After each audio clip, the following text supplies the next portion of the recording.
1 2 1 2. What's a podcast? 1 2 1 2. What's a podcast? Episode 99. Ooh. 1999. Pieces to dot X in common.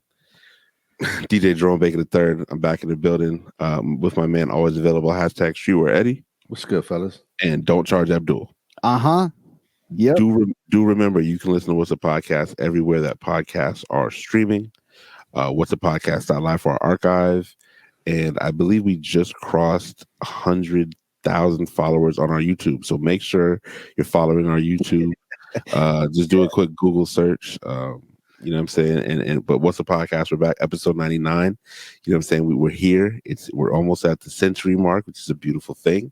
But we're not going to slack on this week. We're bringing that fire as usual. We got something special planned for next week, right? Yeah, but listen, let's not get ahead of ourselves. Okay, you feel what I'm saying? My bad. I apologize. Yeah, no, it's all good. It's understood. Yeah. But no, I'm saying episode 99, What's a Podcast? We're back in the building. We're excited to be here. We are just in a good place, man. I mean, it's February. It's dumb cold. Man. DC just went through, how much snow did we get? Maybe a foot, was it? I would say maybe like 4 or 5 inches. Okay, well, I don't know. Too much. Any snow is too much. Any snow is too much snow for me. But that's a fact. It was an awesome time. Let the kids get out and just kind of enjoy the local golf course or the local mountain or the. Where were you at? Where were you at, Sledden? Who you talking? Who? Both of y'all went Sledden or no? Yeah, I went to Rock Creek golf course and on the 8th hole and just made the kids go down the hills. It's actually pretty nice, man. There's a lot of good spots there to go sledding. Yeah, it's good over there. Rock Creek Park golf course is right in the middle of the city, so it's convenient. Yeah, it was tight, man. There was a lot of people out there, but the golf course is so big that really you could find a spot and just be out there dolo. So, I thought you were like Fort Reno or something. Yeah, that's what it looks like. You know what I mean? But yeah. you're right smack in the middle of Northwest Washington D.C. So we went to Rock Creek Park behind my daughter's school, but then we also went to Piney Branch Parkway. Right, so when you're on Beach Drive or whatever that is, you come up, and there's those 2 hills right there. Yep. And oh man, it was like the Olympics out there. It was super cracking over there. Did y'all get it in too though? I did not. My knees will not let me do that. I just refused to. I did not want. I wanted to make this podcast today. Yeah, as did I. That was the smartest move. So, What's the Podcast? Episode 99. We just got the snow. I think there's some warm weather on the way. 50s this weekend. You think so? I think it's supposed to snow again. It's supposed to snow Sunday, Monday, right? Yeah. Well, then I saw next week it's gonna be like 25. Ah, man. So yeah, I just ordered a space heater. I got a Dyson joint, so I'm waiting for that to pull up. Wrong. You're right. It's the snow is gone. It cleared out the. I'm looking at it. It's still right now. brick though. It's in the 50s, which is pretty warm for February. But it drops down though, right? We're back to snow next week, Wednesday. So yeah, so I mean, it is what it is, man. It's all good. Yeah, it's all good. Listen, man, it's a lot going on in the world. First and foremost, you know what I'm saying? I had the opportunity to get my blood tested. So just I'm really taking the transformation of 2021 seriously. Found out my blood type, which I've already known, but I just wanted to kind of get up to date on it. I actually don't know what my blood type is. I need to find that out. It's good to know, man. So then I'm now trying to eat. So I'm still doing Whole30 with Lex. Shout out to Lex.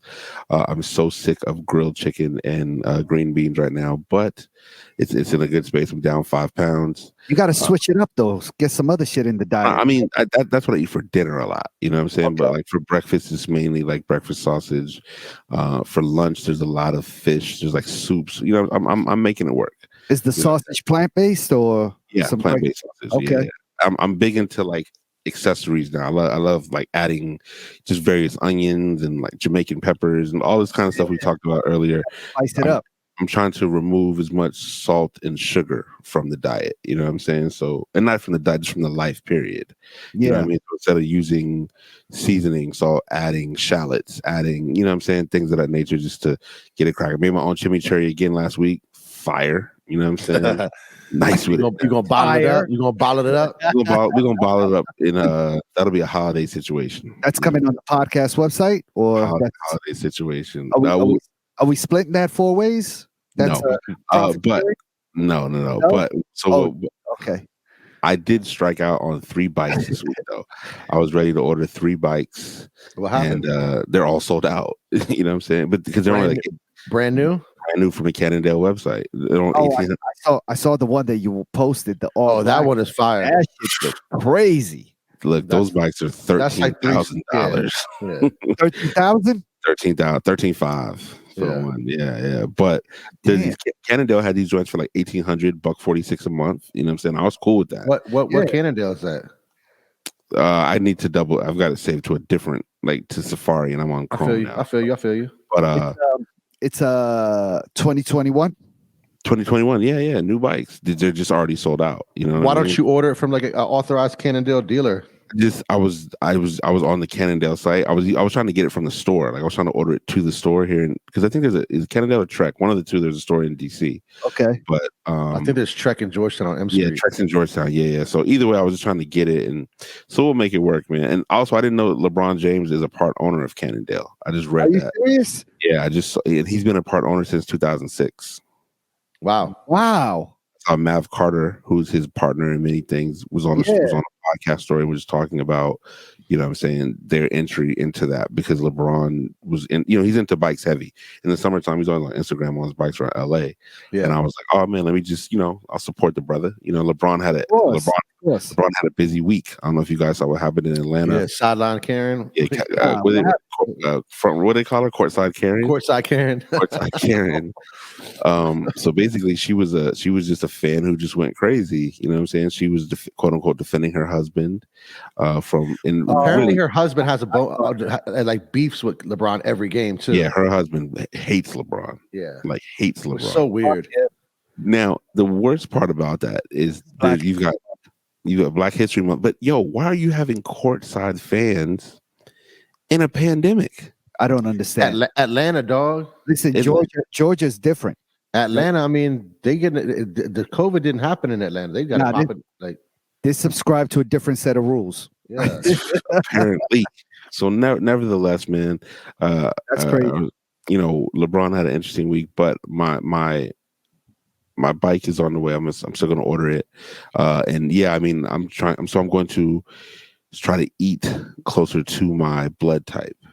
And so doing the research about my blood type, they're saying that the vegan, vegetarian, lifestyle, low red, like little to no red meat, like not even chicken and turkey.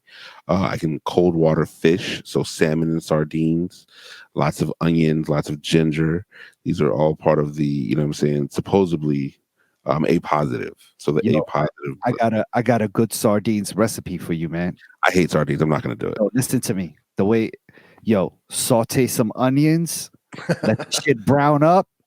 Put the sardines. Hold on, you giving out cheat codes right now, yo. I know, but Jerome needs it because he doesn't like sardines. I don't like them. Bro, throw a little bit of spices in there, some masala, some curry powder. Bro, listen to me. You put that shit in between 2 pieces of sliced bread, you have an amazing sandwich. I don't see that happening. I don't mess with sardines. Amazing. I don't even like looking at them. Like it's. I'm gonna have to chef it up for you. You're gonna have. Next week's episode 100, bro. Bring the ruckus. Let's go. Bring the ruckus. That's what we're gonna do. I'm gonna make sardines live on the air. Oh my goodness. We're gonna have that place funky as shit. I mean, it's not gonna be our place, so it doesn't even matter. That's a fact. Yeah. So obviously, we've all sort of been keeping tabs on this coronavirus deal, $1.9 trillion coronavirus deal. The Senate Dems were able to push it, were able to vote on it yesterday. The voting line was 50 to 49. It was on party lines. So 50 Democrats versus 49 Republicans voted to pass this $1.9 trillion deal, which I believe issues out the $1,400. Biden said he's not trying to break a promise, so he's trying to get that to people as soon as possible. I believe per person. What happens rest of the money? Because that doesn't add up to 1.9 trillion. There's multiple. There's like climate change initiatives in there. There's a lot of different factors in the bill. But I think one of the biggest things that they're learning very quickly is that the Republicans are not here to play fair. And they're not here to play. So here's what I'm saying. So now what the Democrats have realized, like, hey, if we really want to get this done, we're going to have to we have the majority. Let's just do majority rules every time. Yeah. And that's how the Republicans played it. Because now when they were the majority, that's how they played it. So now the Republicans are screaming unity, bipartisanship across the aisle, etc. Nah, fuck them motherfuckers. Fuck you. Yo. They've been shoving shit down our throats, for the last fucking 4 years. Okay. And not giving a fuck about anything. They've not cared about. That's what they do. Yeah, this is exactly what they do. And now you want to talk about unity and bipartisanship? Fuck out of here. You. And fuck you, Mitch McConnell, on top of that. Yeah, so I mean, we just shitted on Georgia, but shout out to Georgia for letting the Democrats take the edge on that. So, we got the House, we got the Senate, we got the White House. We lit. Get busy, right? Yeah. But I think what they realize is they tried. It only took them 2 weeks to realize, like, we wanted this to happen. We were trying to, quote unquote, across the aisle, whatever. Now we just gotta grab the bull by the horns. If it's 50-49 every time, then it's 50-49 every time. But that gets the job done. Yeah, exactly. That gets the job done. But the ill part about it is it only took them 2 weeks. Like, that's how sort of ridiculous the Republicans are.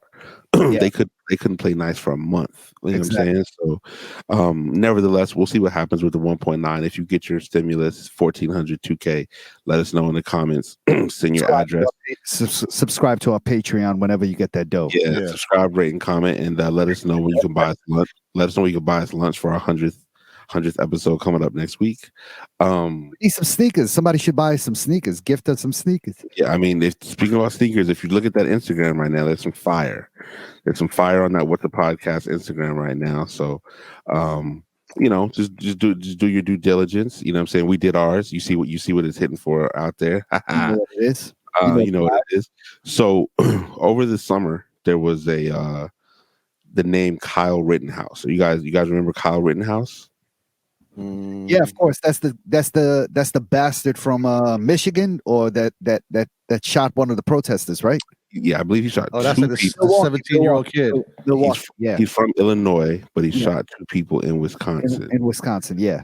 And the internet raised his bail money, right? So now they can't find him. So everybody that put up that money for bail money is going to lose it. Basically harboring a few. Yeah, I mean, they don't know. They're trying to increase his. Kyle Rittenhouse failed to inform the court of his change of address within 48 hours of moving. The motion asked to issue an arrest warrant and increase his bail by $200,000. So they don't know where he is. He was charged with multiple counts, including homicide, in the connection with the protest. How is he out on bail though? Because white. What do you mean? No, it was more a rhetorical question. I know. Now, that's exactly why he's out on bail. Is because he's white, and this happened during an administration that encouraged behavior like this. You know what I'm saying? Are they charging him as an adult though? That's what I want to know. They should. He's only 17. So 17. They might not be charging him as an adult, but probably by the time he goes to court, he'll be 18. Yeah, but I think it still counts as to when the crime occurred. So, but if you get sentenced and you're over 18, you have to go to an adult jail. Okay. You go to the big dogs. You go to the big house. Yeah, basically he violated his bond, and now he's 18 now. Yeah, so he violated his bond, the condition of his bond, by failing to notify the court of his changed address, which makes it hard. He didn't change his address. He bounced. Yeah. They got to put out their warrant for him. They're going to catch him. They'll get him. They're definitely going to catch him. He's not going to leave America. He's still somewhere in America. So it's not like he can make it outside. You know what I'm saying? Like, he's not one of those guys that is willing to leave the country. He's 17 years old. How far can you get when you're 17? He's gonna be somewhere in the woods of fucking Illinois, somewhere out there. Like they're about to catch him on some John Rambo shit. Not even. You know where I think a person like him and his family would go. I think they'll go to Florida. He's gonna be posted up at like some Proud Boys house. Yeah. I think Florida. I think we're gonna see parts of Florida become, you know what I'm saying, havens for the Proud Boys. And it's funny because the city of Palm Beach is now reviewing their legal partnership with Mar-a-Lago, because supposedly if you're not an employee of Mar-a-Lago, you can't live there. And so they're trying to basically kick Trump out of his own place. Right. So I think we're going to see a lot of, activity like that. And speaking of the Proud Boys, while you're on it, Canada has designated the Proud Boys as a terrorist organization. Yeah. Love it. You know what I'm saying? So, yeah, shout out to Canada. I'm like part Canadian in my head. Like I like a lot of shit Canada does. Same.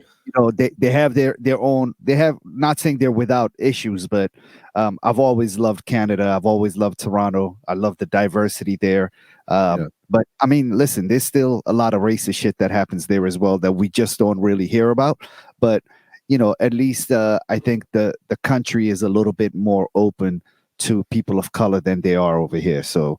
And well, I love Toronto. That's actually the only place in Canada I know of, and Niagara Falls, the Canadian side. God. So, if it wasn't so cold, I would live in Canada. Their winters were terrible. Their summers are off the chain. I think they've been held to task about their history, the racism that's taking place there. Like, I believe the Underground Railroad ended in Canada, though, right? Did it really? Okay. I think so. I believe it ended in Canada, like maybe even around Toronto area, honestly. But they've been held to task, though. Like, I know a lot of people feel like it was this big black utopia, and there were white people, specifically on Twitter, is a lot of information who were like, hold your brakes, like let's really tell the true story. I'm not Canada. Yeah, I'm not trying to shit on Canada by any means, but you know what I'm saying? I think it's shout out to them for designating the Proud Boys as a terrorist organization, though, for sure. I mean, that's what the fuck they are, 100%. And I think the worst part about them is they were just so utterly, like, they just weren't organized well. I mean, it came out that the leader was a snitch. The leader has been working with FBI as an informant for 9 years, since 2012. Like, bro, what? Like, that's insane. That's the Spanish, or they're in on it too, and they know what the fuck it is. All I'm saying is, you're the Proud Boys, which is a white terrorist organization with a Spanish leader who is a government informant. He's a plant. He's put there by the government. Definitely. Yeah, absolutely. Yeah. So, nevertheless, man, what's the podcast? We're not going to go down the conspiracy theory. We're going to save that for a Patreon episode. That'll be Patreon episode number 66. So, you know what I'm saying? Stay tuned to that. Obviously, your boy Joe speaking Budden. of Patreon, your boy Joe Budden and his podcast have moved their operation to Patreon, and Budden himself is now the head of creator equity, right? At Patreon, correct. So basically, it's a non-exclusive partnership, which means that you can still hear the podcast on SoundCloud and Apple Podcasts. But you know what I'm saying? Basically, the co-founder of Patreon is this guy named Jack Conti, who's also a musician. So he was, talking. He's like half some band, and basically he's like, I get where the creator and all that kind of stuff comes from, and it's all about transparency. And Budden saying I've been underpaid and undervalued, and I give out all. And listen, man, Budden has a loyal following. He speaks very loud. Sure. You know what I'm saying? People are drawn to what he has to say, whether it's right or wrong. You know what I'm saying? There's a formula to Joe Budden. He's laugh it off if he's not so sure about things. And you know what I'm saying? He's made it seem like he's on the forefront for the quote unquote creator. And I think this is a great thing for Patreon, because I know they lost a little bit of their magic with YouTube memberships. Once YouTube created sort of a tiered monetary platform, Patreon lost some of their fire. But I know a few DJs on that are working Patreon, and they're getting it done over there. You know what I'm saying? It's when you when you embrace Patreon, it has now become a full-time job. Yeah. Right. Because now you're basically creating content at a consistent basis. Like you may never go back to being a full-time DJ once you hit 10,000 Patreon subscribers, because you're just like, I got to pump out this content to make this money.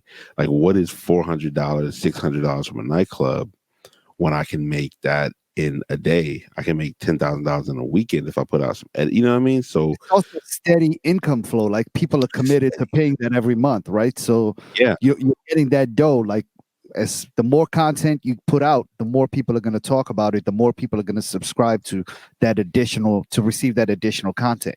correct. Yeah. And Patreon caps its percentage at 12%. So the most they're going to take from anybody is 12%. And so I believe Button and his team are going to start with a $5 membership, a $10 membership, and a $25 membership. And so I believe that, obviously the more you pay, the more you get. And once Outside opens, they'll really be able to crush it if they sell tickets only through Patreon, or if Patreon members get first dibs on things. I don't know if you guys follow, there's an Instagram account called hidden.ny. Yep. And they run a subscription based platform too. And like the cheapest one is $15, but the most expensive one is like $150 or $200. What do you get for that? You get early access to the socks, because all people want to buy is the hidden socks and the hoodies, right? Wow. But, okay. So you like guaranteed a pair of socks for $150 a month? You're not even guaranteed. You're just guaranteed to access before he releases to the general public. That's funny. But again, here's what I'm saying: if you have the time, and if you're of the creative type, and if you have a team, really, you can sit there and say, you're the video guy, you're the audio guy, you're the creatives. We're gonna this is our job now. We're gonna meet every day. You know what I'm saying? And we're just gonna pump out content all day long. And then we're gonna post new things on. We're gonna do a podcast. We're gonna put 2 videos up a week. We're gonna do, you know what I'm saying? Like if you're committed to doing it, I mean, dude, it's not a bad life. Yeah. It's a busy life for sure. You know what I'm saying? And you're unsure of it. But if you hit the right buttons, if you got the right max, you can really cake off. You know what I mean? So I think it's gonna make sense for the Joe Budden podcast, because I think they already have a team in place. They're gonna provide extra content for those Patreon subscribers.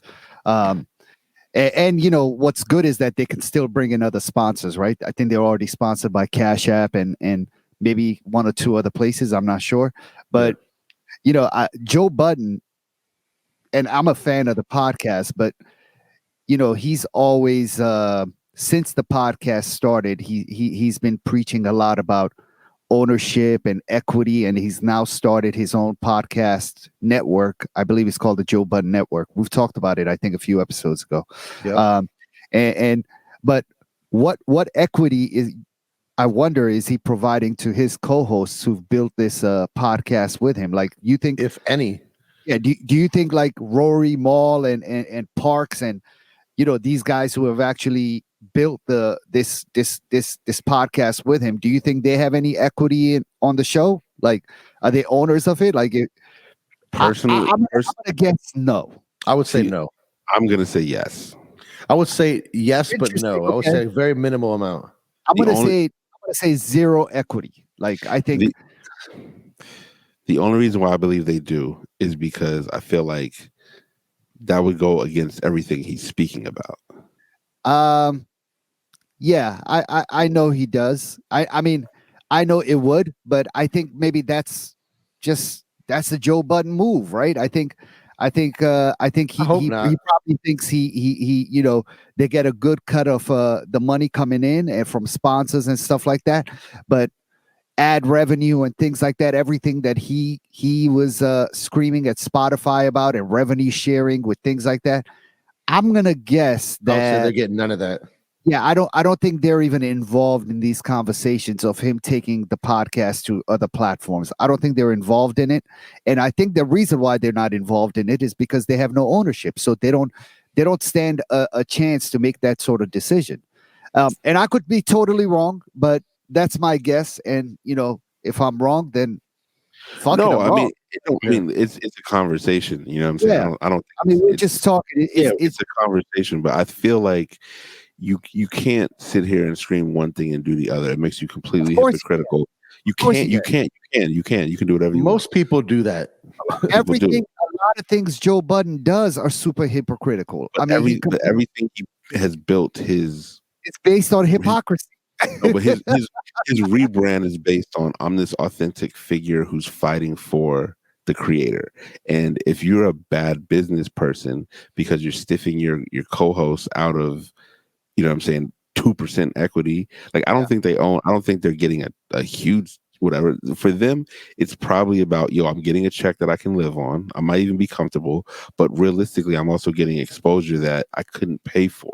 I'll never get this kind of exposure again. Like nobody cares about Rory at all, but Rory's a part of Duce Palooza that keeps him going till the party start out again. Who knows what Maul does? He's whoever he is, he's who he is, right? And Parks just gets to talk about 90s hip hop all day. You know what I mean? So you would never care to hear their opinions in any other platform.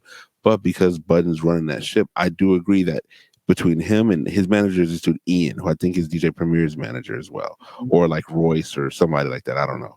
Right. But I think that they have a significant stake. And I think that, yes, I think they probably own 90% of the show. Just is my guess. Between Ian... I think they own the whole thing. I think Joe Budden and whoever else, excluding his co-hosts, own the whole thing. Yeah.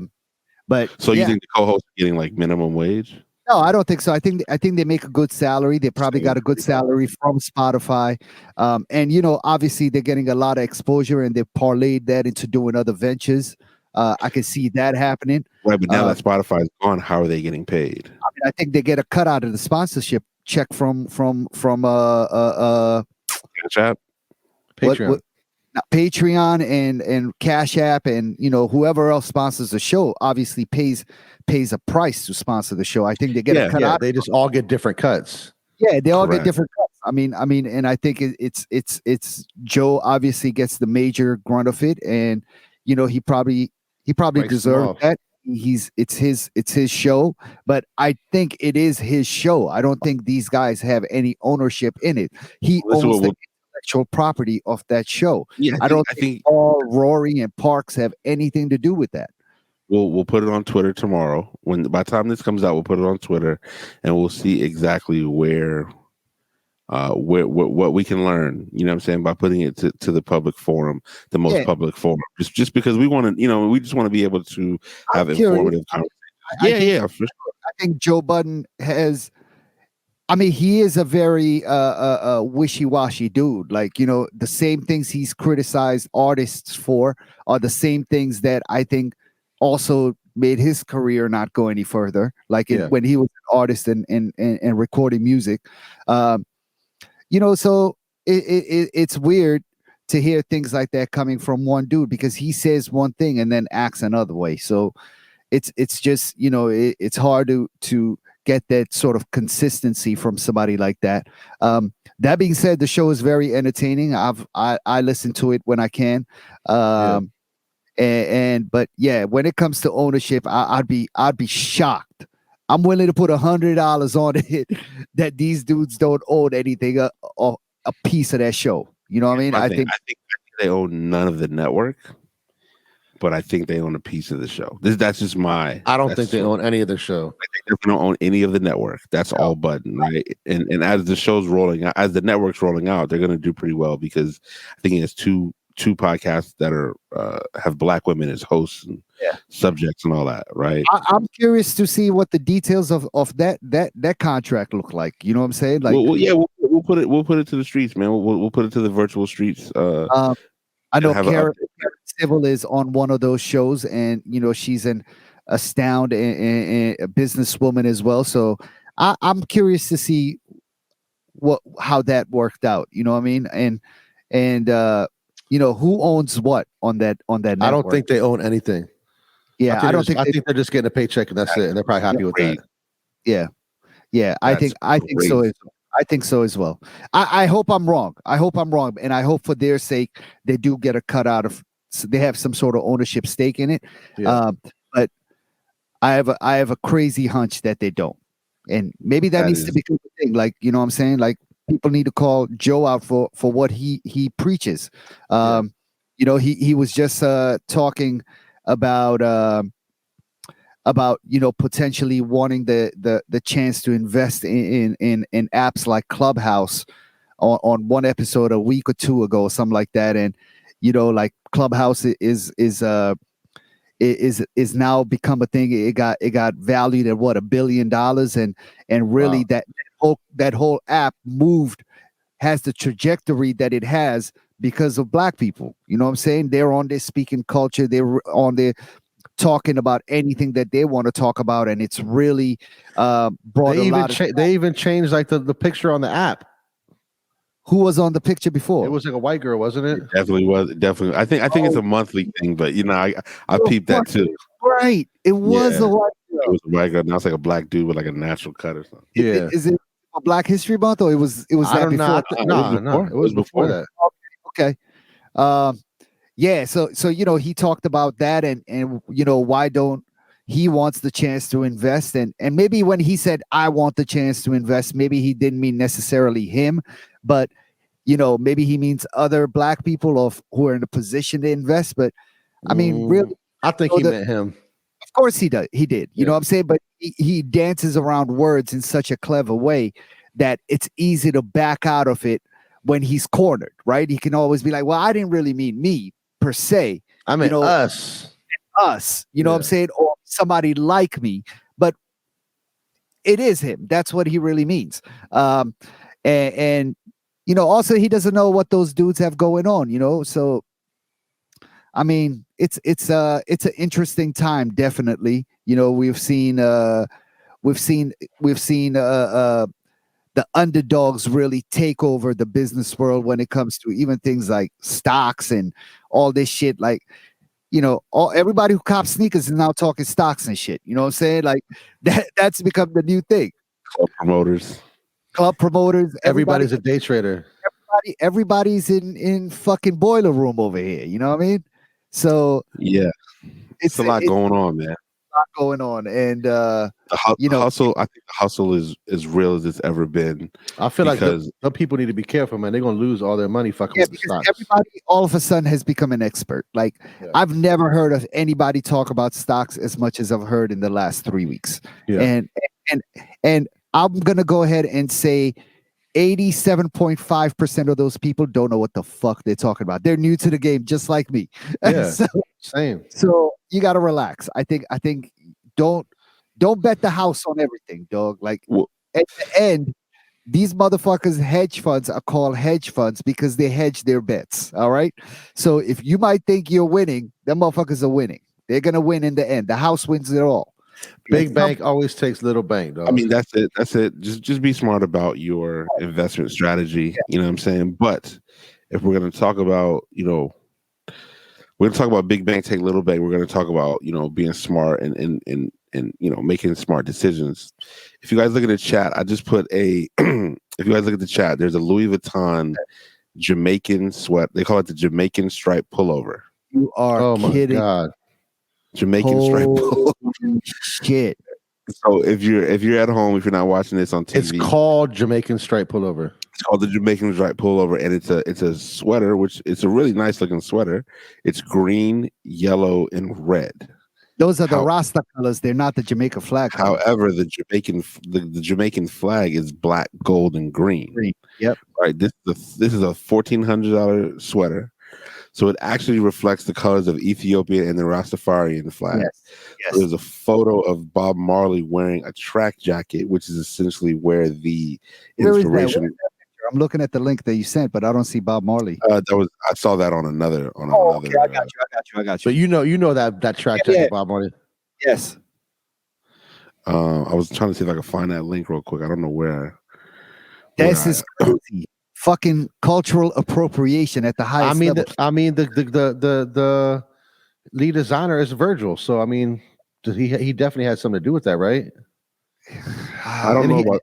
Isn't he the creative director of Louis Vuitton? Is he the creative director of everything at Louis Vuitton, or like a certain? He's the men's artistic director, whatever that means. I mean, this falls underneath artistic. This, when you get to those. When you get to those levels, they just start making up titles for people. I think he's a creative director, man, isn't he? It's artistic. No, I looked it up the other day. He's a men's artistic director because I was having a conversation because his new stuff came out and was looking at it. But the Louis shit, it was Off-White. They put a new Off-White video, came out yesterday. But nevertheless, this is a pretty big fail. Just because it's just tone deaf. Right, like it's just somebody just read the room completely wrong. And a quick Google search, it took us 5 seconds to find a Jamaican flag. You don't have to fucking search Google to know that like the Rasta colors is not the Jamaican flag. Somebody did the wrong knowledge on this one though, bro. It's clear as day. My big issue with this sort of appropriation is, and I almost feel like Virgil might be getting used for him being a black man and to push Louis Vuitton's agenda. Like, what am I trying to say here? I think some things like this are better. We're seeing a lot of African-based designs, even with Louis. I think they just had some sort of runway show like a week or something like that ago, and we saw a lot of like African-based designs in that new collection. And I wish Virgil was putting that stuff out through like Off-White, his own brand, because I'd be more willing to accept it coming from an African man, a West African man like Virgil, and seeing it come underneath his own umbrella than seeing it coming from like a Louis Vuitton. It rubs me the wrong way when I see a white company that has not given a fuck about people of color for the longest fucking time, and now they're all of a sudden really involved in monopolizing off of African people and now Caribbean people. You know what I'm saying? I hear you. But how about if they're trying to change that? How about if they're trying to I don't know, man. I think I don't know. I mean, the name is definitely horrible, but you got to give people the opportunity to right their wrongs too. Yeah, but just sell the white culture you've been practicing over the last, how long is Louis Vuitton around? It's over 100 years, right? It's an old company. Like 60s. Yeah, like what I'm saying, like sell potatoes, dog. Like show me a potato design. It was all luggage, wasn't it? Like yeah. For the luggage company for the longest, yeah. I believe they renamed the sweater, and now I'm looking at the website, and now it's the Rasta sweater. It's not Jamaican anymore. It's a Rasta sweater. There's something about cultural heritage or something like that, and I don't even see the sweater on. They dropping that joint like during Black History Month too. That was a bad look. But I think I agree with Abdul in the sense of I'd like to see it come from Off-White, but at the same time, Virgil doesn't own Off-White either, though. So no, there's corrected. You know what I mean? Whoever owns Farfetch, I believe Farfetch Off-White. Okay, Farfetch owns Off-White. Yeah. Okay. So again, Virgil's thing to me is that he has been given the keys to the palace, right? He's been given unlimited resources. We're back on that. Does he have equity in Louis Vuitton? Does he just take home a salary? Probably. I mean, LVMH is such a huge group, is such a huge organization, though. Yeah, no, but I mean, in the same time, if he gets a Louis check and an Off-White check, he's cool. Yeah, he don't want to. He doesn't care about owning it. He's getting that money. Because his position was one that was filled by Kim Jones. It was filled by Marc Jacobs, and so all they need to do is capture what's hot at the moment. And if black people are hot at the moment, then put people. I'm sure Mos Def got a nice check. I don't know if you guys saw the latest Louis Vuitton video, but they put out a Louis video last week. Saul Williams at the beginning. I ain't heard from Saul Williams in 15 years. Yeah. Right, Saul Williams at the beginning. He gets a check. Mos Def's performing in the video. He gets a check. You know what I'm saying? So doesn't LVMH own Marc Jacobs and like Dior? They own everything. They own everything. Yeah. So like Marc Jacobs being the job before Virgil. Marc Jacobs got the job at 96. So it's what I'm saying? It's a bit of a different situation. Yeah. But all I'm saying is Yes, he does not own equity in either company, probably. Hell no. But if you look at Virgil's website, he's setting himself up for probably when he's done to be able to have something of his own that's going to be tremendous. And I agree with you. It would be wonderful to see a completely black owned organization take care of this. But I don't know if Virgil's not going to turn down that job because they're not giving him a stake in the company. You know what I'm saying? Yeah, but we don't want two things. One, we don't know if in our lifetime we'll see a black owned fashion house rise to the level. The powers that be that are in power right now might not let it happen, to be honest with you, right? And number two, Virgil has done the best, in my opinion, the best of his abilities to include and really push black people at the forefront of a lot of his messaging. Whether people think it's authentic or whether people, how they feel about it, that's cool. Everybody has their own individual views on things. But if you look at his work in the past 3 to 4 years, it's black people at the front of it. The number one model in the world is a black kid from Phoenix, and like he kind of wasn't popping. He gets with Off-White a few years ago, top dog. You know what I'm saying? So I agree with you. Like if we're talking creator ownership, none, zero. And maybe that's also a thing, right? Like I don't live in that world, so I actually be the first to also admit I don't know a lot of the things Virgil has done, but I do know the things that I do see. Sometimes they rub me the wrong way, only because when I see Louis Vuitton putting out something like this, my mind does not race to Virgil okayed this. I still go with like Louis putting this out. A white company is putting this out, and it's not right. You know what I mean? So it does not mean that. And also, even if Virgil did okay, it does not mean that Virgil is right to okay something like this. Right. So, right. I mean, who is Virgil? Who is Virgil in that? Speaking for at the end of right? But he's only speaking. But here's my thing with Virgil, and especially with like Louis, some of the items they put out, are just so otherworld. They're just so expensive that they don't speak for the average person anyway. You know what I'm saying? They never have. It never have, right? So he's speaking for sort of a watch the throne, black luxury, et cetera. And that's cool if that's what you got. But I'm not spending $7,100 on a varsity Letterman's jacket. Like I'm cool on that. You know what I'm saying? But he's able, I don't even have that. I definitely don't. You know what I'm saying? But you know what I'm saying? But at the end of the day, jacket. Yeah, but at the end of the day, I think that there's a world that they all live in and they operate in. And right now, black people are really almost like the byproducts, but they're also the people who are funding that world. Like little kids save up to buy Virgil sneakers. They look like Avias from the 80s. They're $380. He just put out skate shoes that are $700. Like through who? Off-White or Louis? No, Louis Vuitton skate shoes. The Louis ones are not $300 on me. No, they're $700. They're not the ones you want. They're like $1,400. The Louis skate shoes are $1,400. Something like that he signed the one black skateboarder to. What's his name? Lucien Clark. Yeah, Lucien Clark. Yeah, whatever.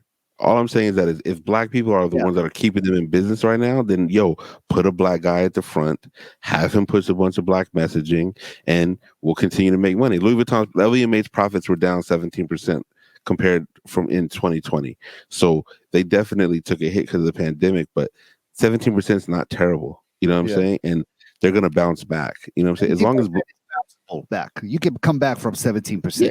It's not a loss. It's not a huge. All it is we expected to make this, and we only made this. It's not like they lost a ton of money. I expected to make $100. I made 83. Exactly. Right. So you still made 83. You know what I'm saying? Taking the tax out. Right. Nevertheless, man, What's the Podcast? Episode 99. That's our fashion discussion. You know what I'm saying? Shout out to Virgil, man. I mean, of course. He's creating opportunities for black people and people of color. Then I take a lot of the things I say back, but this rubs me the wrong way. Like, you know what I mean? At some point, he's got to relax. Like some of this shit should just not be acceptable. And if you're gonna do it right. Like do it with people from that region. Do it with maybe a designer from the Caribbean or something like that. Like, you know what I mean? Like have something that goes back to that area. Like, he's allowed to do things with Africans. He's West African. He's from Ghana. So, he gets a pass on things like that, but for the most part, like I still wish all of this was happening underneath his own name and not underneath the white companies. He did a skate park in Ghana through Off-White. They made T-shirts and the whole nine, but it was still expensive. You know what I'm saying? Like they're not. I mean, I have an Off-White shirt that Virgil did for the election, $50 because it was basically for all the swing states. So it was like it's like a map of Arizona, a map of all the country of the states in America that were swing states. They were highlighted. Eddie, you see the shoe that I put in the chat? Yeah, who's paying? Yeah. That's the skate shoe. Yeah, that you said that one is 700 or 1,300. I mean, all the men's sneakers I see that are like, hip hop influence, 80s like old school shoe influence. Yeah. They're all like 1,300. I like that skate shoe. That's something I would wear. I mean, I'm not paying $700 for a skate shoe. I don't think they're out yet. I think that's just like a what's it called? Like a sample, I believe. No, that's the shoe. That's the shoe. Stevie Williams skated in it like in his last video. I know, but Stevie can get shit we can't get. I don't think it's out.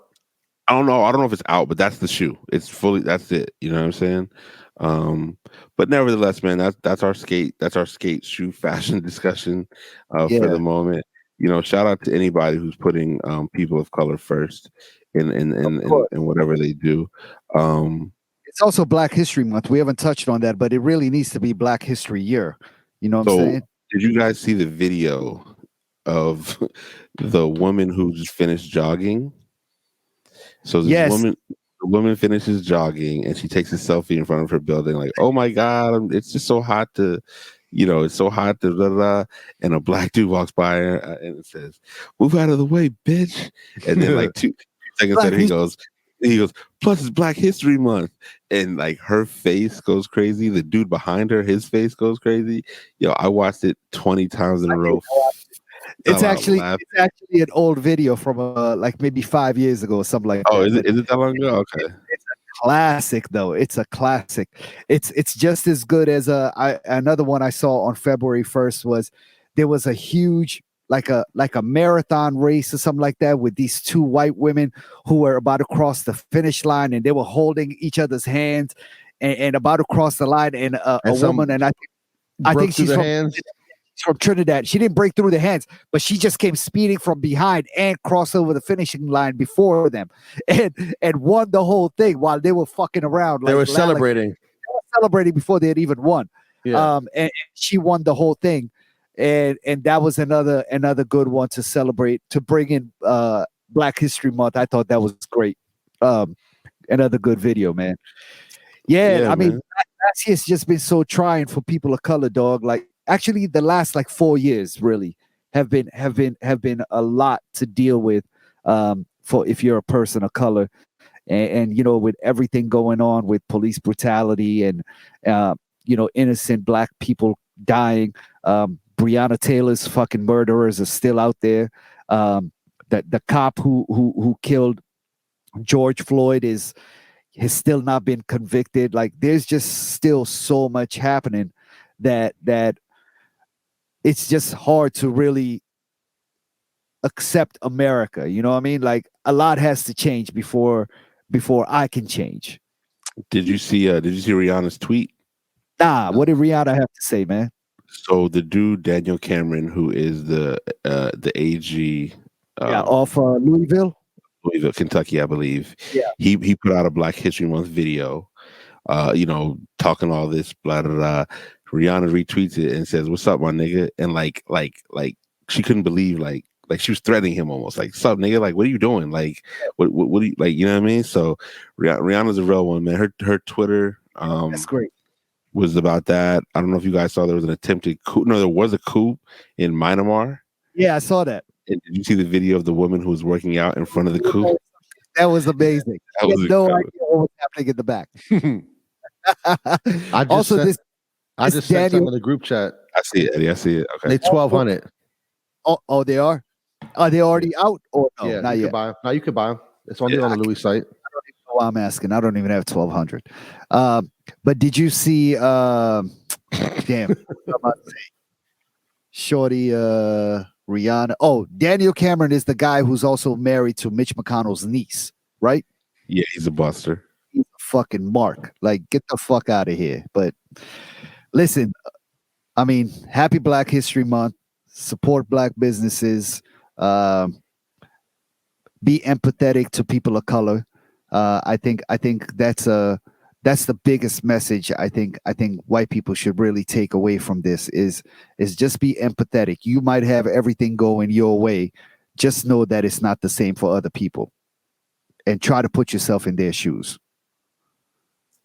Well, I mean, you know, I want it to be genuine, right? And I think what we're going to see this month is we're going to see a test of all the companies who are posting black squares and all this information. You know, when George Floyd was murdered, we'll see what they really. You've had about 9 months to make quote unquote change. Let's see what your change is really hitting. My bad, 7 months. 7 months. You know, to make change, quote unquote, and let's see what happens. Let's see if there's really been any change in your, you know what I'm saying, operating policies or your staff. And, you know, for me, I don't like seeing black people put in positions just to say we have a black person in position. Yeah, I hate that, right?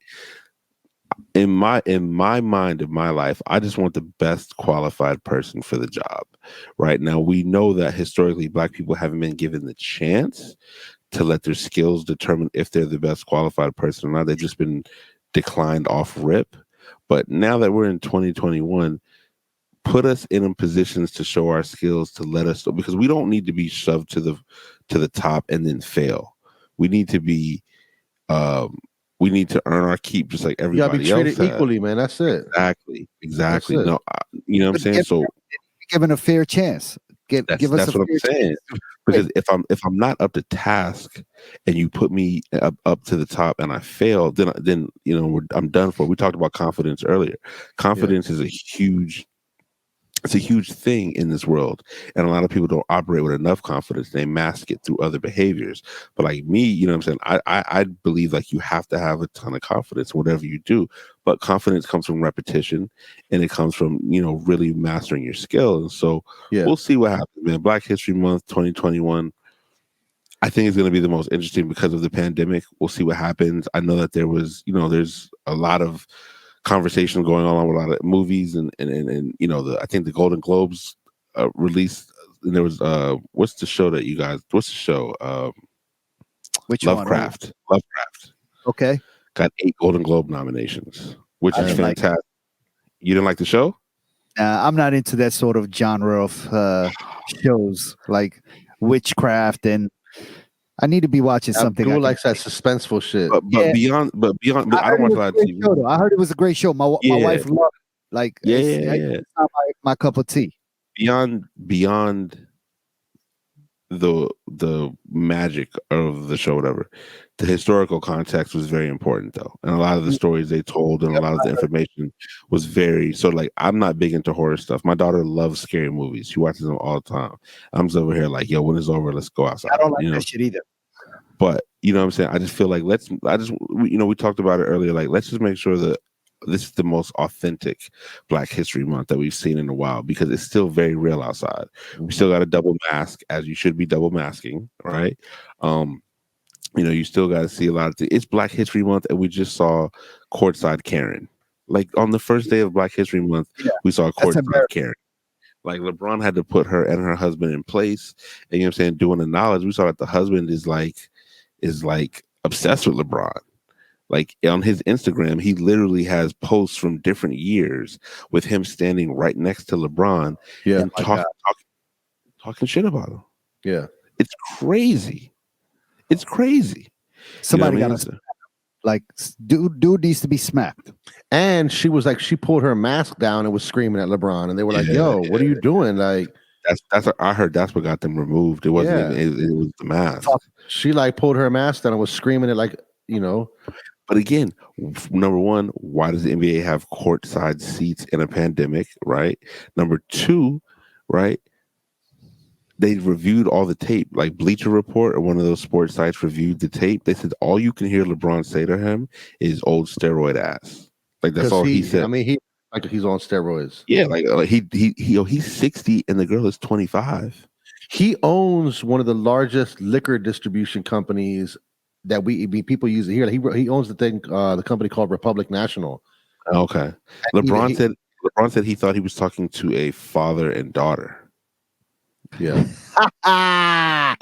Yo, I love it. I mean, he's over twice her age.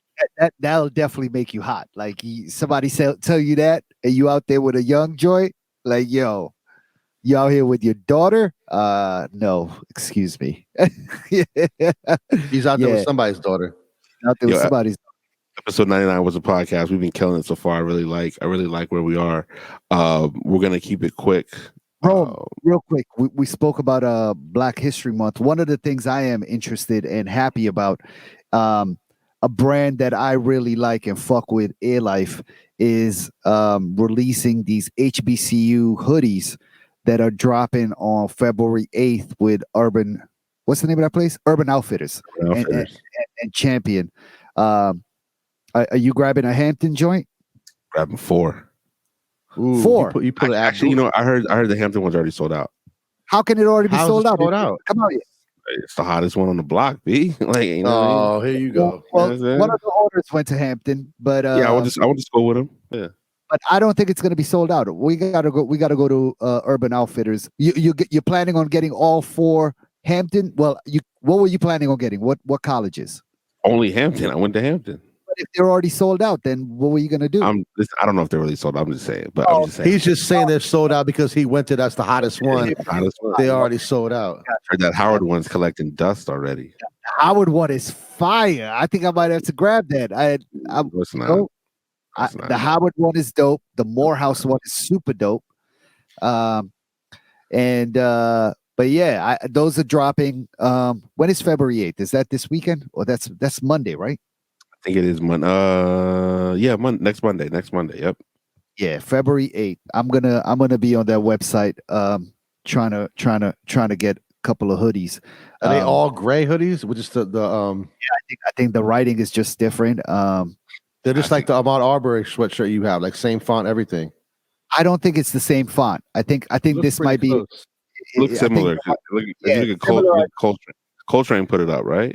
Coltrane put it up. He's modeling the Morehouse one with his eldest son, which is, I thought that was beautiful as well.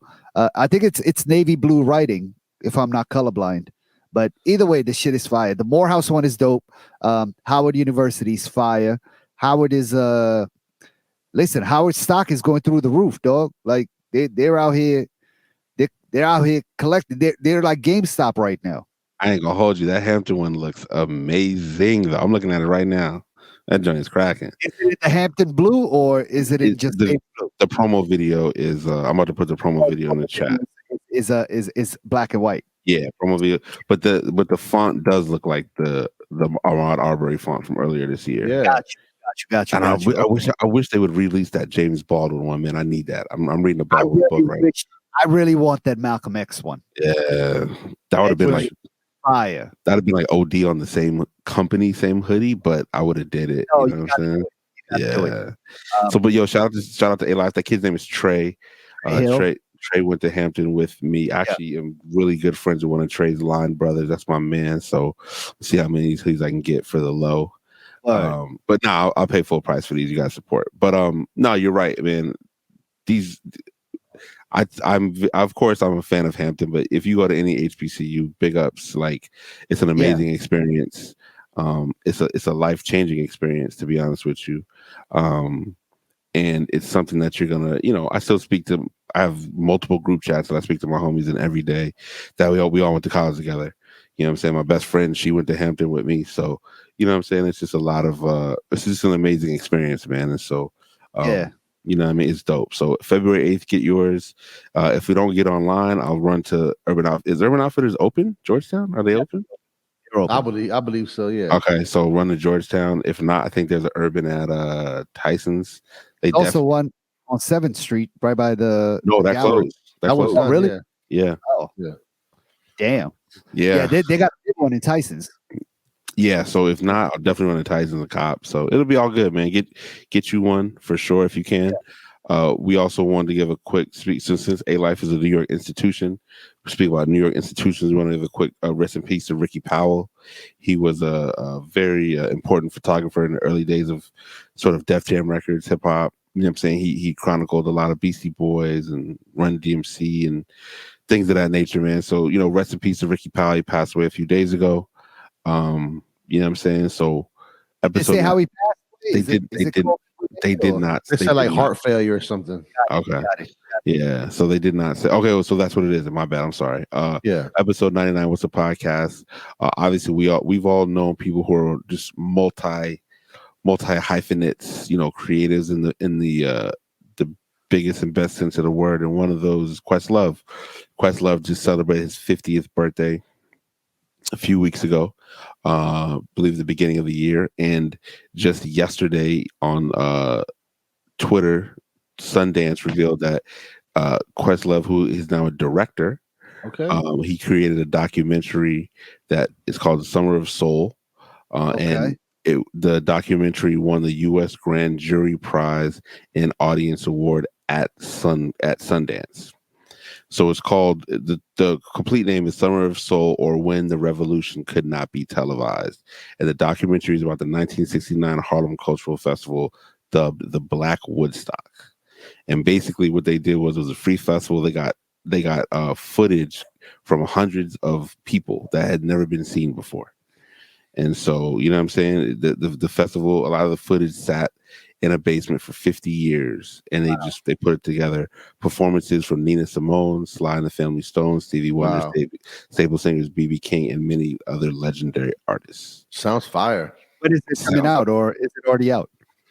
No, it's not out. I mean, it just screened at Sundance, so that means at this point next year. No, I think what they're going to do now is they just got to find a bidder. Netflix, Amazon, Apple, whoever wants to buy it for the insane price is going to be able to, because I think movie theaters are still going to show things, but people are going to hit streaming heavy too. You know what I mean? So I know the latest Bond movie has had to drop its price like $200 or $300 million because they haven't found a streaming company that's been willing to, that wants to buy it, because they've been asking for an insane amount of money. Crazy. So shout out to Questlove. You know what I'm saying? Shout out to Questlove. We're big fans. We're big fans, and just his ability to pivot and just remain consistently relevant in just the culture. He's been a DJ. I saw him at Eaton Hotel for the opening a few years ago. It was fantastic. And now he's an acclaimed movie director.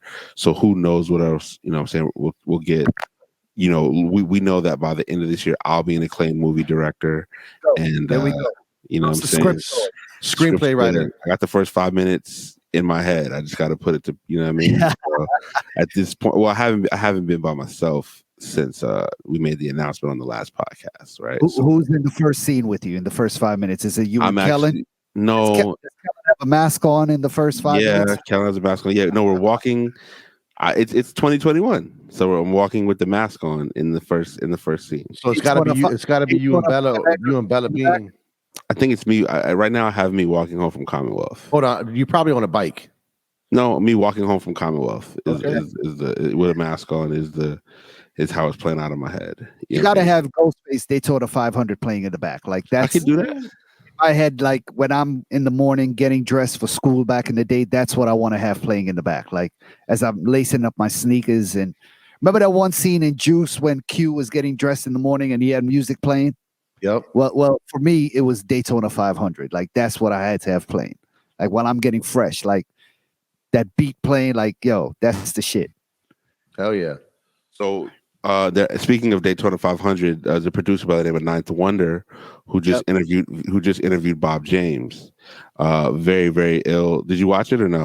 I watched pieces of that. So did you see when they were talking about Nautilus? No. Nautilus is a song that Daytona 500 samples. Bob James I learned about it in that interview. I had no idea. Oh, yeah. I didn't know anything about it. Yeah, so Bob James was saying they didn't know if they were gonna. It was one of the last songs to make the album, and then somebody on Twitter, Bob James is like dun dun dun dun dun, and then somebody on Twitter looped that, and then they put the lyrics to Daytona 500 over it. I'll send it to you later tonight when we're done here. It is absolutely fire. Yo, why are people on the internet such geniuses? Oh, they're quick. How the fuck? They're quick, bro. Amazing. We got to be quicker because they're quick. You know what I'm saying? Matter of fact, you gotta hurry up and write this movie. This screenplay needs to like ASAP. I'm trying to get it done. What I said 10 minutes every month, so I'm about 5 minutes in now. And but that's you guys put it on paper, man. It's 10 minutes. Yeah, well, it's in your head right now. 5 minutes in. Yeah, but it's like, yeah. But 5 minutes in your head could be like 20 minutes on paper. It's definitely 10 pages, probably. You know what I'm saying? Because it's very descriptive. It's very. I've never really read a script, so I need to look at a script. But it's very descriptive. You know what I'm saying? But DC's been a big part of what I've been doing, so we'll get there. But shout out to Ninth Wonder, shout out to Bob James. Obviously, if you follow us on Instagram, you'll see what that latest Instagram post is hitting for. All right, there's some sneakers. There's some sneakers in that latest Instagram post that they don't come out for a few weeks, and that's how we do over here. Okay, there's a multitude of sizes. Don't just think that's all Abdul. You know what I'm saying? Right. Some of that is Eddie. Some of that, you know what I mean? What that is, what happened was I got my Photoshop on. I told everybody, hey, send me the latest shoe you got, and I pieced that together. So you know what I'm saying? One shout out to my Photoshop skills. But speaking of sneakers, man, there is I was really impressed with the New Balance 5740 in the pink glow colorway. Because to me that shoe is just really dope. It sticks out like an all black fit with those on, which to me would just go crazy. And one of the biggest shoe that made noise this week was the Nike Go Fly Ease. I heard two different stories about this, so you guys can tell me what you guys heard. I heard that a Nike employee had a heart attack and wasn't able to tie his shoes anymore, and they made this shoe for him or her. That's one story I heard. Another story I heard was it involved a kid who was paralyzed, who like wrote to Nike or something, and then Nike was like, "Hey, why don't you help us design this shoe for people who are in a similar situation?" So I don't know which one to believe per se. Both are amazing. Both are amazing. Yeah. The one I heard was about the kid writing a letter as well. Yeah. Either way, man, I think it's dope, man. I think I saw some tweet where somebody was complaining about the design of the shoe and how it just looks silly, whatever. People, they're haters out in the world all the time, right? Yeah. And then one person responded that, yeah, sure, you can say all that, but go tell that to my disabled sister who's not been able to put on shoes for her majority of her whole life. You know what I'm saying? This is going to be something she's going to be able to use and without any assistance. So that's a big thing, man. And I think it's amazing. I think it's great. I actually, did you all see the black colorway? I know there's a lot of pictures of the white or yellowish. I saw 4 sneakers. You saw 4? I only saw, Yeah. I saw a black one and a white one, a whitish. Nah, I saw 4. The black joints are crazy. Like that's a shoe I would wear. Okay, so look at the group chat. I just sent you guys the Ninth Wonder. I sent the Ninth Wonder loot. You gotta just you want to take your headphones off or something. I'll watch this joint after. But I saw 4 different colorway. I don't know if I saw it on Sneaker News or where I saw that, but they're gonna win, right? They're gonna win because you're gonna be able to sell them to people who have different situations, right? But then you're also going to sell it to just people who are just lazy. You know what I'm saying? Like, people, you're going to sell to people like Abdul who just have to have everything. Yeah, but I mean, you're just going to get the average person who's like, "Hey, man, the shoe is dope. There's some good." Like, I think that's going to be a summer shoe, like crazy. I wonder what the price point is on it. Did they say? I think 100, 110. They have to make it affordable, man. They got to make it affordable. Yeah, it has to be. Yeah, I think I saw $100. But think about it. Like, just think about how ill that is it's for the summertime. Or like you wear those to the beach or something. You'll kill it with those joints. It's got like a crazy like rubber band around it, right? Where like that's the part that like flexes or whatever. Yeah, but I just like the fact that if the story is true, they did incorporate this, disabled child's his needs into, you know, something that's going to benefit everybody.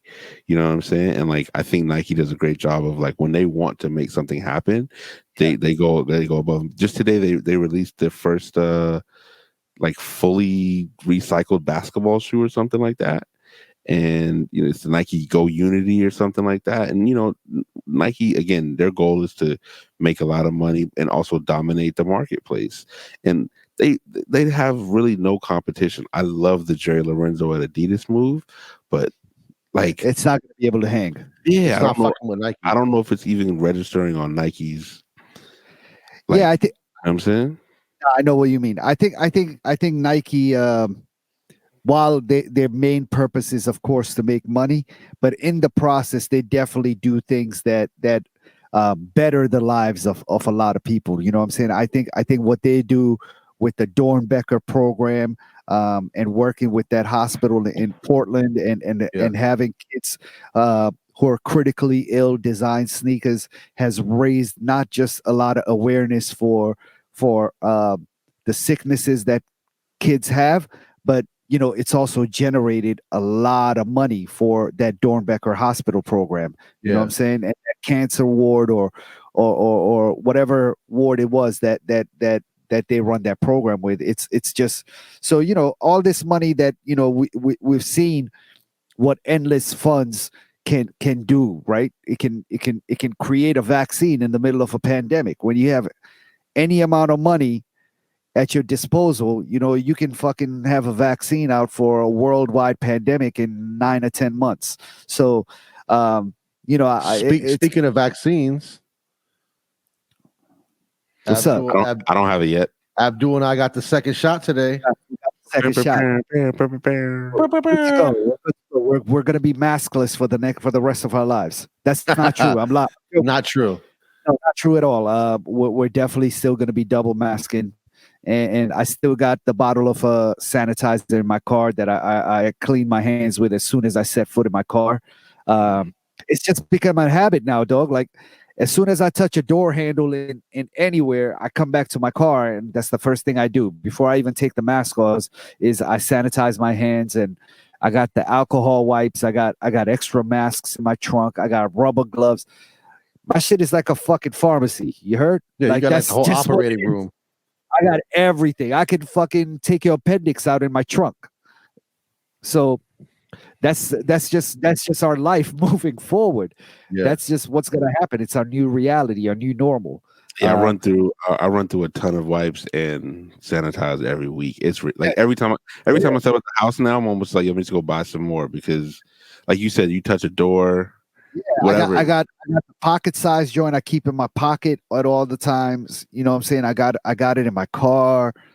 We got it all over the house. Like, you know, everywhere. Like, it's a lot. But I digress. Back to sneakers. You know, you brought up those New Balances, Rome. I really like the color on those. I just have a problem with that 5740. I don't like that big N on the side of that shoe, man. It just fucks it all up for me, to be honest. But I do like the colorway of that shoe. I think that's the best colorway I've seen in that on that silhouette. But yeah, it's not for me though. What other shit y'all fucking with them 85 Jordan 1s, the white and neutral gray? Oh yeah. If I can fuck with them again, man. I said it like I think that shoe with a pair of light blue John Elliott's gray t-shirt, like Eddie said. Oh my, I mean even like a green tee. Oh my god, like I just don't think Nike's gonna do us right, man. I don't think they're gonna put enough in circulation to really kill it. Like that shoe they should make 200,000 of those. That should be like white on white Air Force One. Yeah, man. That thing is a beautiful sneaker. Yeah, they're not doing that though. It's never been retroed either. So exactly. So there's so many different layers as to why Nike should OD with them things. And crazy, they putting that shit out in the middle of winter when they know it's a summertime shoe. Well, I think it's coming out in time for All-Star, you know what I'm saying? I think so. It's gonna come out like All-Star has always been a big sneaker weekend. You know what I mean? Yeah. Historically speaking. I see my man Devin Booker. He plays for the Suns. He had him on. I mean, he plays for the Suns, but he had him on yesterday in like a little pregame, whatever. And I was like, oh, they look good. You know what I'm saying? But to see them quote unquote in person, whatever, they look even better. I just feel like Nike isn't gonna give us the chance to even do it right. Yeah. You know what I'm saying? Like they just, like I said, man, light blue John Elliott's and a what? That would kill you don't even have to go extra on that one with that shoe. Just be easy. You know what I mean? Like a nice like Sunday outfit. Like relax. I'm getting them. You got to get them. We all got to get them. It's a beautiful shoe, and I'm fucking with those. Did y'all see those trophy room Jordan 1s? Nah, what did it look like? They're sort of like the Chicago colorway, but the red is just a little bit darker. They look like they're sanded a little bit. Yeah, and Trophy Room is the store in Orlando that's owned by Michael Jordan's son. Yep. Marcus Jordan, and they're supposed to be super limited. I think they're only going to be at Trophy Room. Beautiful shoe. I'm trying to get my hands on them, but my man posted a pair yesterday. They look good. Yeah, it's not looking good. I don't like that they look dusty though. That's not my thing. They're fucking beautiful, bro. I mean the Chicago's. I'd rather have the regular Chicago's. I don't like dusty shoes. You know what's so crazy about that shoe is, there's some reseller kids out of Memphis that I call the Memphis boys, and who apparently were going back and forth with Marcus Jordan on Twitter because they already had pairs before apparently Trophy Room had even received their allocation. That's crazy. And these kids, man, they go hard. They're apparently. So hold on, how do you get shoes if they're only supposed to be exclusively sold at one store? Bro, so these kids are from Memphis, and allegedly, I don't know if this is snitching or not, but it's part of the story, so I don't care. This has been happening for years now, so it's not. I'm not saying anything new. I think they have something to do with. They have an insider somewhere at UPS or at Nike that is able to get them pairs. I mean, they get hundreds of pairs of shit, like some of the most limited shit you can think of. Are they got tons of pairs of them. The only thing is you don't get the box with them. They take the sneakers out of the box, and the empty boxes end up somewhere else. I can't say why would they do no box? Man, that's like some old DTLR shit. If you wanted the early shoes, you could buy them early. Well, there are rumors now that boxes have RFIDs on them.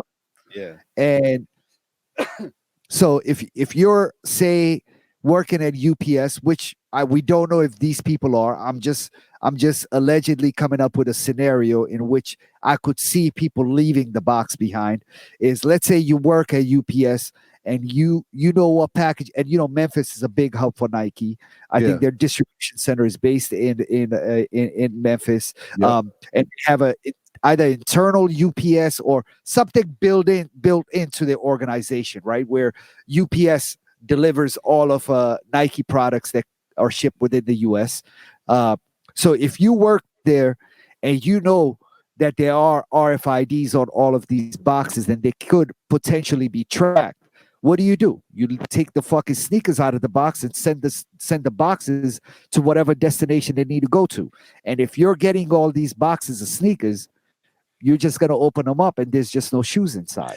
Well, yeah, but if you're that store that got 100 pairs of boxes, 100 pairs of sneakers with no shoes in the boxes, and then there's homies in Memphis, the Memphis boys, whatever, they got 100 pairs that they can't sell with boxes, what's what? Well, they sell them to other resellers because it's all about who has shit early. Right, but if it's known that these dudes in Memphis got 100 pairs, but you can't get the box, and then a store gets a shipment with all boxes, no shoes, then it don't take a fucking rocket science to figure out, who handled those shoes, what hands everything's tracked, so they know who. From when they left the Nike to the store. Listen. I'm gonna be honest with you. I don't care about the box. I don't care about none of that. If as long as they're real, holler at me. Listen. How do you know if they're real? They're real. They're being sold at. They're being sold at your goats and. Yeah, but I feel like most of those shoes that are from China that are like replicas, variants, one on one, whatever. The box is what looks fake, but the shoe looks real. Nah, I mean, I think there's a lot of well, these dudes coming from a friend of ours that we know who's from here, who's a big reseller, a trusted reseller. I'm not gonna say his name and put his business out there, but he vouches for them. He's got an in with these dudes. He deals with them. He deals with them on a consistent basis, but them dudes also have now they have like some sort of a relationship built with a big consignment store out of LA, and they kind of all of their shipments now only go to that store, right? But at one time, our guy here used to fuck with them and got me those MCA off-white Air Force Ones. I got them from those kids, and you How know, much you pay up on them crazy?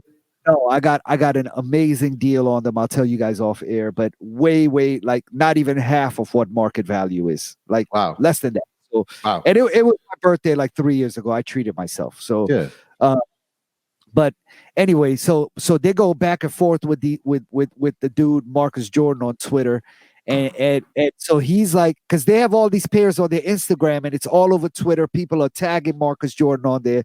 And he's like, I got to take this up with Nike to find out what is going on over here. And one of the kids responds, you need to bring your dad into this because you can't stop this shit, right? So they're like, only Pops can make this shit stop right now. So them motherfuckers are cooking, man. So shout out to the Memphis boys. Whoever you all are, you guys are fucking legends in the sneaker reselling world. And I'm just amazed at how much they've pulled off, like, and how long they've been able to do it. So it's very impressive, to say the least. Again, I'm not tripping off a box. Yeah, You feel me? Like I've heard some of the stories, and I am a willing acceptor of as long as the shoes are real. That's all that matters to me. Everything else is like I don't. Yeah, whatever. But yeah, I mean, okay. So with all of that said, what is Abdul watching? Man, yo, I think last week might have been the most TV I watched in a very, very long time. I caught up on a lot of shows and started some new joints. I've talked about a show on NBC called This Is Us.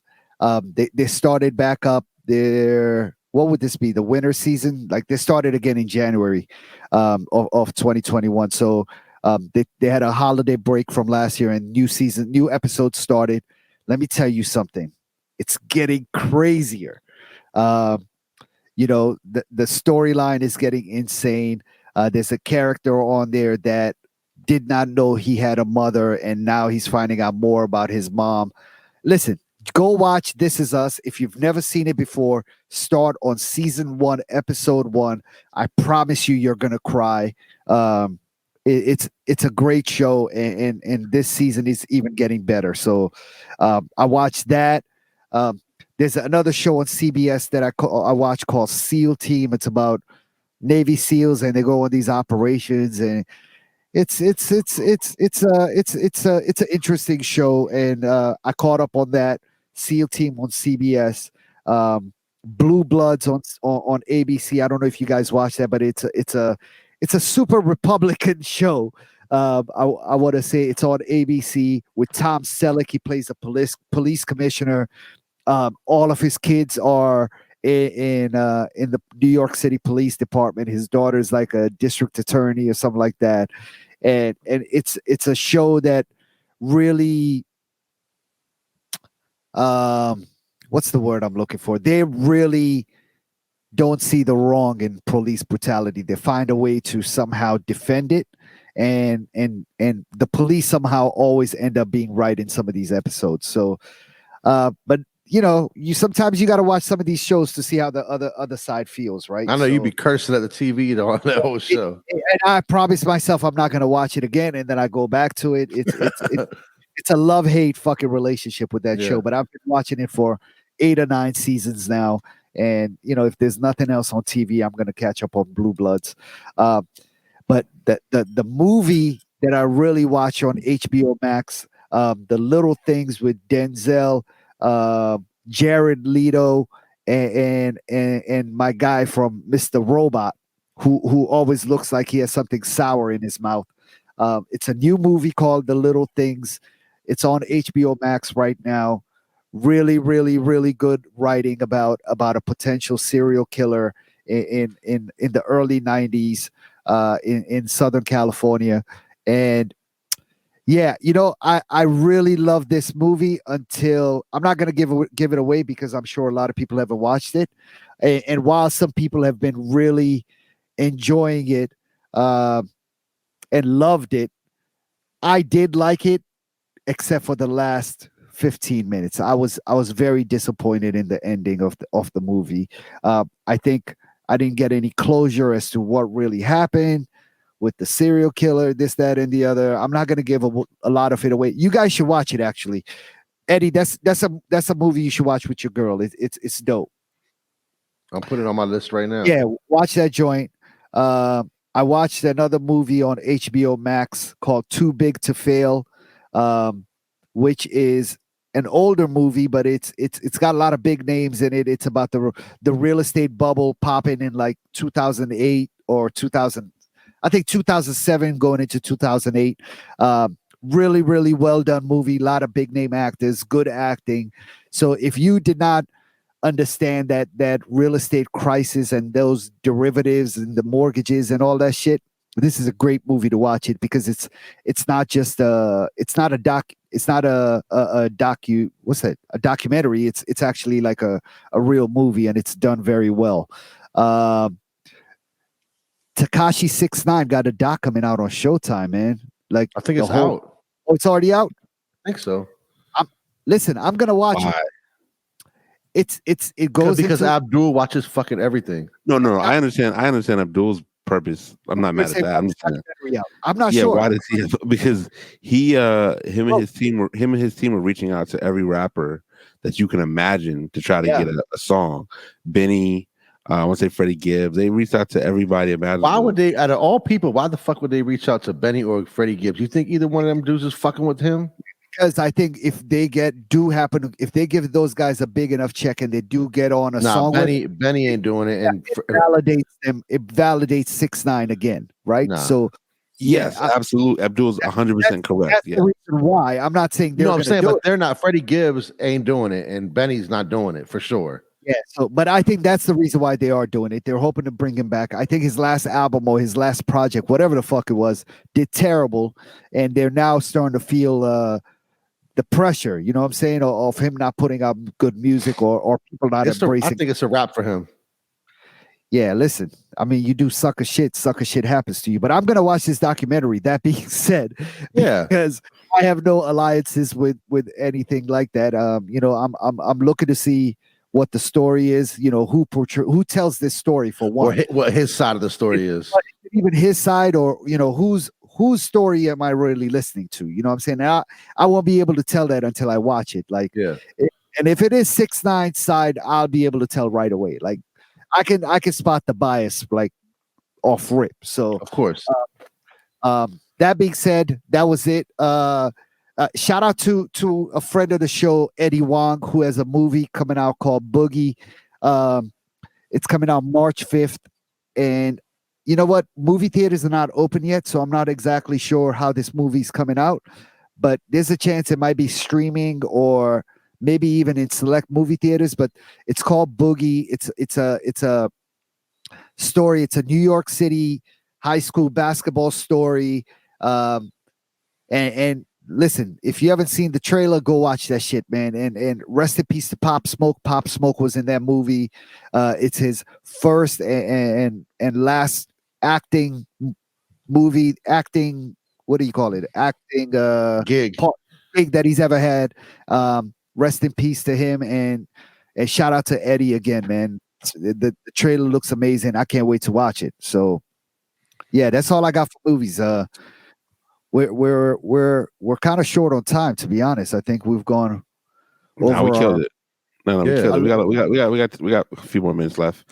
Yeah, listen. I mean, episode 99. This is we're leading up to episode 100, so it's just a lot happening.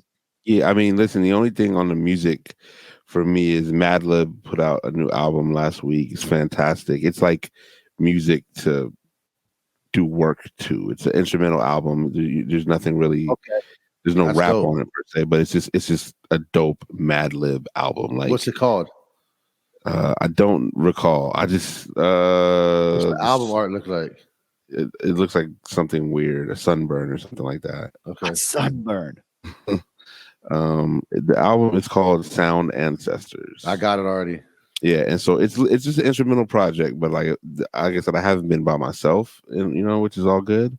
But it's music to just like catch a vibe to. Like if I was able to sit down and just like practice the Photoshop and Illustrator stuff, Yeah, I'd put that on and just like vibe. Background music. Yeah, sure, but it's still really dope. You know what I mean? I think I'm gonna play that. That sounds like it's also safe to play around kids where they can actually get an appreciation for music as well.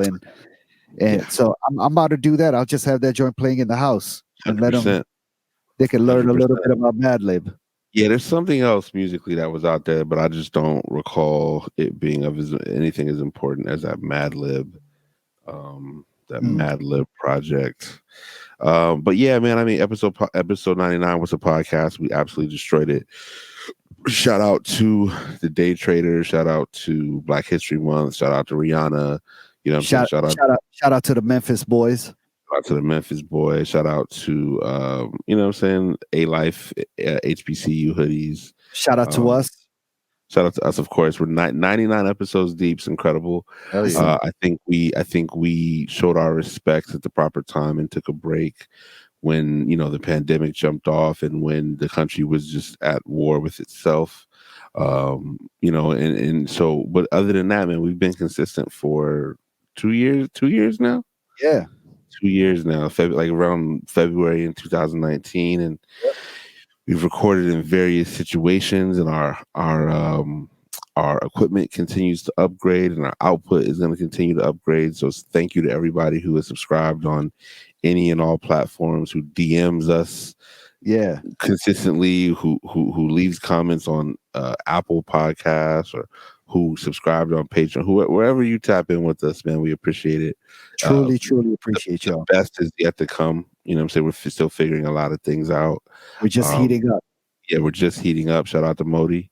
Yeah. And you know what I'm saying? There's as the streets reopen, then you'll see where our content is just going to diversify and improve as well. So this first 99, this first 100 has been great. We thank y'all for tapping in. Next week 100 is going to be one for the history books. Special. Oh yeah. Special. Make the call to Yums now. Let them know, okay? Catering by Yums. Catering by Yums. You know what I'm saying? Look at that 6 foot sub from Yums. 6 foot chicken sandwich. What's a 6 foot chicken sandwich?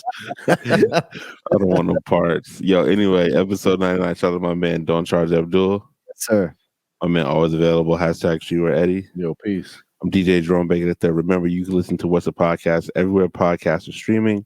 Our website, whatsapodcast.live, and we're now on YouTube as well. So check us out.